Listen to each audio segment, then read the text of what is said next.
ओम नमः शिवाय। जय महाकाल की। आज मैं आपको कुछ ऐसी घटनाएं बताने आई हूँ कि आपने मेरी पिछली वीडियो में 24 मार्च को सुना था कि नवरात्रे जब आए थे तो पंचकें लगी थी उसके अंदर। तो मैंने आप लोगों को बताया था कि ये पंचकों में नवरात्रे आए हैं तो यह साल मार्च से लेके और 2021 की मार्च तक कुछ अनहोनी घटनाएं कराएगा, कुछ राजनेताओं को काल के मुंह में ले जाएगा, कुछ फिल्मी जगत में भी कुछ घटनाएं होंगी। तो वो आप मेरी 22 मार्च की वीडियो में देख सकते हैं। और उससे पहले जो ग्रहण लगा था उसके बाद भी मैंने आपको वीडियो में बताया था कि कुछ बीमारियां हमारे देश में आने वाली हैं। तो वो भी आपने देख लिया, अगजनी की घटनाएं भी देख ली और बाढ़ की भी देख ली, लड़ाई झगड़ों की भी देख ली, पुलिस बल में कईयों को नुकसान हुआ, कहीं हमारे सैनिकों को नुकसान हुआ, ये सब आपने घटनाएं देखी। और यह घटनाएं हम तो नहीं बोल सकते कि हमने सत्य बोला है, लेकिन कुछ ग्रहों के अवलोकन से, क्योंकि 9 ग्रह 27 नक्षत्र हमारे इस आकाश में घूमते हैं और उन्हीं का प्रभाव हमारे ऊपर पड़ता है। अब जो ये श्राद्ध आ रहे हैं इसके अंदर भी पंचकें लग रही हैं। और मैं आपको ये बताना चाहती हूँ कि किसी भी कार्य के अंदर अगर पंचक लग जाए तो वो शुभ नहीं होता। और दूसरा मैं आपको ये बताना चाहती हूँ कि आप सब लोगों को, जितने भी लोग हैं, ये पितरों के लिए मैंने आपको बताया है कि जैसे आप लोग वेकेशन पे जाते हैं, घूमने के लिए जाते हैं और छुट्टियां होती हैं तो आप जाते हो, तो इसी प्रकार हमारे पितरों को भी साल में 15 दिन के लिए भूमि पर विचरण करने का मौका मिलता है। और उनके जो पीछे की पीढ़ी है वो उनके साथ कैसा व्यवहार करती है या उनके लिए क्या दान पुण्य करती है, यह सारी जो प्रतिक्रिया है यह श्राद्धों में हमारे पितर देखते हैं।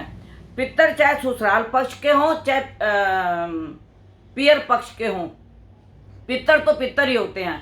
और हमें इनका तर्पण जरूर करना चाहिए, क्योंकि हमारे कार्य में जो व्यवधान आते हैं, घरों में संतान नहीं होती है, शादी लेट होती है, जो भी हमें ये घटनाएं होती हैं यह हमारे को पितरों से ही दोष लग के होती है। और जब हमारे पितर हमसे नाराज हो जाते हैं तो फिर आपको इससे कोई भी नहीं बचा सकता। और अभी जो ये श्राद्ध आ रहे हैं इसमें भी पंचकें हैं। मैं आप सबसे यही बात बोलूँगी कि आप जितना भी अपने पितरों को दान कर सके दान करें। और सितंबर का महीना जो है 9 ग्रहों की स्थिति बहुत अच्छी चलेगी, जिसमें से 8 ग्रह तो अपने स्थान ग्रहण करेंगे, कोई दूसरी राशि में जाएगा, कोई मार्गी होगा, और जिनके प्रकोप ग्रहों के काफ़ी तेज थे वो थोड़े शांत हो जाएंगे। जैसे शनि वक्री था, गुरु वक्री था, ये अपने अपने फल नहीं दे रहे थे। बस इसके अंदर एक मंगल जो है यह वक्री हो रहा है, जो कि इतना अच्छा नहीं है।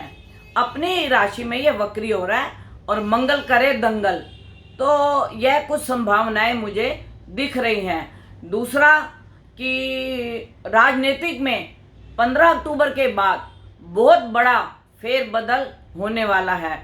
और इसके अंदर शरद पवार जी, जिनकी कुंडली को मार्केश चल रहा है, और मार्केश जो है उनका बुध अष्टम में बैठा हुआ है और उसी की उनको दशा और अंतर चल रहा है।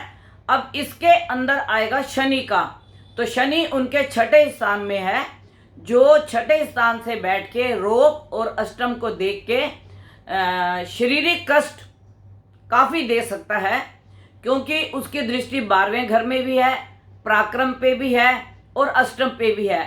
तो इन्हीं चीज़ों का वो नाश करेगा। पराक्रम मीन्स कि राजनीतिक से उनको संन्यास लेना पड़ेगा या छोड़ना पड़ेगा, या स्वास्थ्य उनका इतना बिगड़ जाएगा कि वह राजनीतिक में कार्य नहीं करेंगे। और दूसरी बात यह है कि उनको अगर उनका स्वास्थ्य अच्छा होगा तो मैं कहूँगी कि परमात्मा से आप लोग दुआ करो कि उनका स्वास्थ्य अच्छा रहे। और दूसरी बात यह है कि जो ये सितंबर के ग्रह हैं इसके अंदर अगर किसी बहनों का मतलब प्रेगनेंसी का समय है तो आप किसी अच्छे आचार्य से पूछ के समय पे अगर किसी डॉक्टर ने ऑपरेशन का बोला है तो आप उसको उसी तरीके से करवाएं, क्योंकि जो ये ग्रह हैं इसके अंदर जब आप अच्छे समय से अच्छे ग्रहों की स्थिति में अच्छे लगन में अगर आप ऑपरेशन कराते हैं, अगर डॉक्टर ने बोला है तो बच्चे का भविष्य काफ़ी उज्जवल हो सकता है, क्योंकि यह कई 100 साल के बाद सितंबर का महीना ऐसे ग्रह लेके आ रहा है। और इसके बाद अक्टूबर के बाद तो आप राजनीतिक की उठापटक देखेंगे। और मैं आप सबसे एक बात कहना चाहती हूँ कि आप श्राद्धों में 15 मिनट का 10 मिनट का एक नारियल में हवन सामग्री लेके कपूर डाल के और अपने ऊपर से वार के रोज आप हवन करें और ओम नमः शिवाय ओम का आप जाप करें।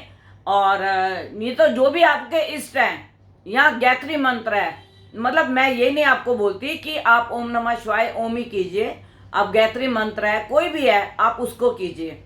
और जो ये समय दोबारा आपको नहीं मिलेगा, फिर साल के बाद आएगा, लेकिन जो ये ग्रह नक्षत्र हैं यह आपको सितंबर में दोबारा नहीं मिलेंगे। और अगर आप अपने कार्य में वृद्धि करना चाहते हैं, रोग से व्याधि हैं, तो आप अपने रोग का निवारण चाहते हैं, तो मतलब ऐसी कई घटनाएं हैं जो आपको ये 15 दिन में मुक्ति का मार्ग देंगी। मतलब आपको रोग से भी निवारण हो जाएगा, व्यवसाय में भी वृद्धि हो जाएगी, जिनकी शादी नहीं हो रही उनकी शादी हो जाएगी। लेकिन पितरों को आपको बड़ा खुश करना पड़ेगा। और पितर आपके कोई भी हों, मैं ये नहीं कहती कि भी हमारे मम्मी डैडी हैं या हमारे भाई बहन हैं, पितर तो हमारे कई पीढ़ियों से मतलब गुजरते गए हैं और उसके बाद वो हमारे पितर बनते गए हैं। ये नहीं है कि उन्होंने जन्म नहीं लिया, लेकिन सूक्ष्म आत्मा इन 15 दिनों में विचरण करने के लिए, हॉलीडे करने के लिए धरती पे विचरण करती है। जैसे आप लोग सैटरडे संडे को करते हैं हॉलीडे, या जैसे साल में बच्चों की छुट्टियां होती हैं तो आप जाते हैं हॉलीडे में, या आप न्यू ईयर में जाते हैं, तो मतलब आप बहुत तरीके से मतलब अपना एंजॉय करते हैं। तो यह पितर भी धरती पे सिर्फ देखने के लिए आते हैं कि वे हमारे जो वंश के बच्चे हैं वो हमारा कितना सत्कार करते हैं, या हमें कितना याद करते हैं, या हमें भूल तो नहीं गए। और जब उनके साथ ऐसी घटनाएं उनको मालूम लगती हैं तो उनको बहुत दुख होता है। और दुख होता है तो फिर वो जब नाराज होते हैं, कोई भी व्यक्ति हो जब नाराज होता है तो वह किसी भी तरीके से आपको कष्ट पहुंचा सकता है। तो मैं आप सबको यही बताने के लिए आई हूँ कि आप लोग इस चीज़ का बहुत ध्यान रखें। और मेरा आपसे सिर्फ यही कहना है कि आप ये श्राद्धों को भूलें ना, क्योंकि इसमें पंचकें भी लग रही हैं और पंचकों का भी ध्यान रखें। और जो आपके पितरों का दान है वह आप जरूर करें। अगर ब्राह्मण नहीं आ रहा तो आप सूखा दे दें, 5 किलो आटा दे दें, 5 किलो चावल दे दें, 1 किलो चीनी दे दें, 1 किलो तेल दे दें, रिफाइंड, मतलब जो भी आपने देना है, लेकिन आप दें जरूर। किसी गरीब को दे दें, फल दे दें और इसके साथ दक्षिणा दे दें। और कपड़े भी होते हैं इसके अंदर, लेकिन अगर आप कपड़े नहीं दे सकते, इतने समर्थ नहीं है, तो एक लेडीज रुमाल, एक जेंट्स रुमाल आप रख के दान कर सकते हैं। लेकिन यह दान जो है हमारे पितरों को पहुंचता है। इसके अंदर हमारे कौवे के लिए भी आपको एक कटोरा रखना चाहिए, कुत्ते को भी देना चाहिए, गाय को भी देना चाहिए। वैसे तो गाय को हर कोई हर रोज एक रोटी या एक पेड़ा देता है और डॉग को भी देता है।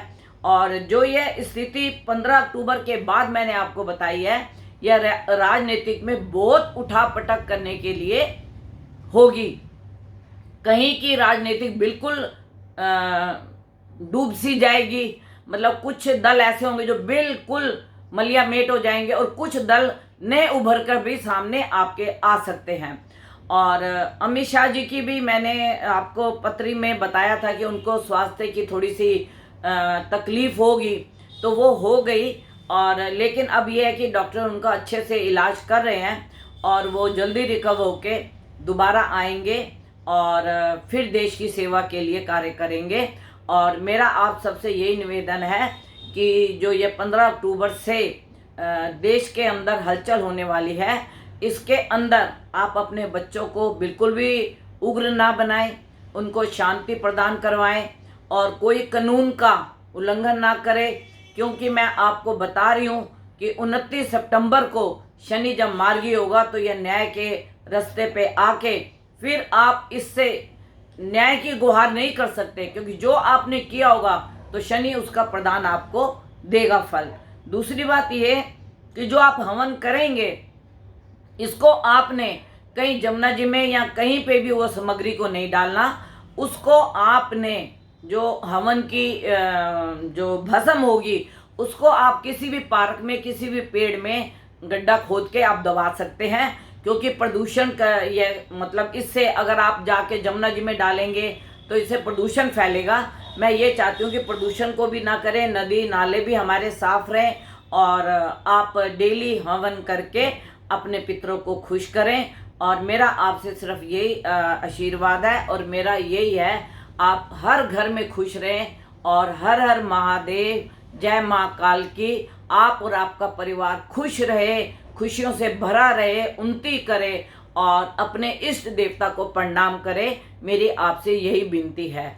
और मैं आपको हाथ जोड़ के कहती हूँ कि आप जो 15 अक्टूबर के बाद का समय है, अपने बच्चों को उग्र ना होने दें और किसी भी झंझट में ना पड़ने दें, जिससे कि आपके ऊपर कोई संकट आए और फिर संकट ये जो आएगा तो यह फिर आपको 2.5 से 5 साल तक के लिए आपको कष्ट झेलना पड़ेगा।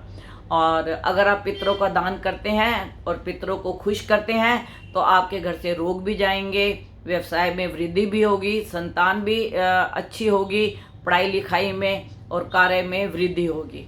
मैं आपसे सिर्फ इतना ही कहना चाहती हूँ। जय माँ काल की। ओम नमः शिवाय। ओम नमः शिवाय। ओम नमः शिवाय। ओम।